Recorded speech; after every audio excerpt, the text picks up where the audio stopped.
Hi there, welcome to Kairos Sessions, where we empower you as a Christian to represent God in your business or career. The battle of time.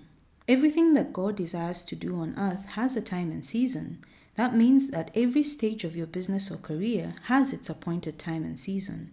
The battle of time takes place on two fronts, understanding and surrender. We need to be like the sons of Issachar, who understood the times and seasons not only to their own benefit, but also to their nations. If you lack this knowledge, you need only ask God to give it to you, and He is gracious to do so. Knowing what season we're in allows us to calibrate our expectations the right way. If you don't know you're in a season of planting, you'll be expecting a harvest and get disappointed when it fails to materialize. Only when we have the right expectations can we partner with God in the fulfillment of His word over our lives. Many of us become jaded by our faith and walk with God because we believe God hasn't kept His word, when in fact, we are the ones who failed to understand the time and season we were in.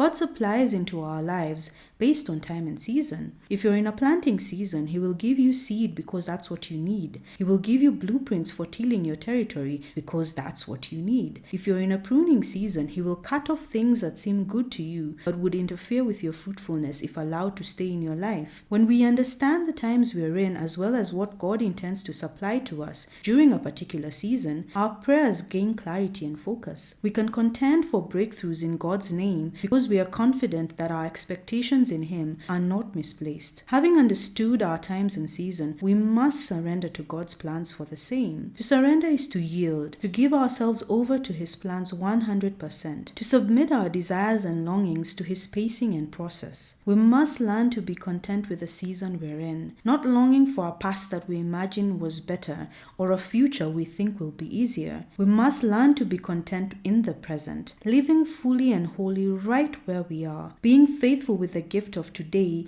that God has granted us. This can be a challenge in a world where the next thing is constantly touted as the best thing. But remember, godliness with contentment is great gain. Cultivate a heart of contentment. Purpose to be content in every season regardless of your circumstances. Practice counting your blessings and naming them one by one as a children's song goes. It works. Discontentment is often an issue of perspective, not a lack of blessing. You'd be surprised how easily we lose sight of how much we already have. However, when you take the time to list out what's working in your life and not just focus on what's not, you'll often find that the former greatly outweighs the latter. God ordained times and seasons for a reason. They are meant to help us, not hurt us, so we cannot contend against them. We need to align ourselves to them in understanding and surrender. Only then can we reach the dimensions that Joshua did when he made the sun stand still. Thanks for joining us today. Check out our other episodes and subscribe to get notifications of new ones. May the Lord bless the work of your hands.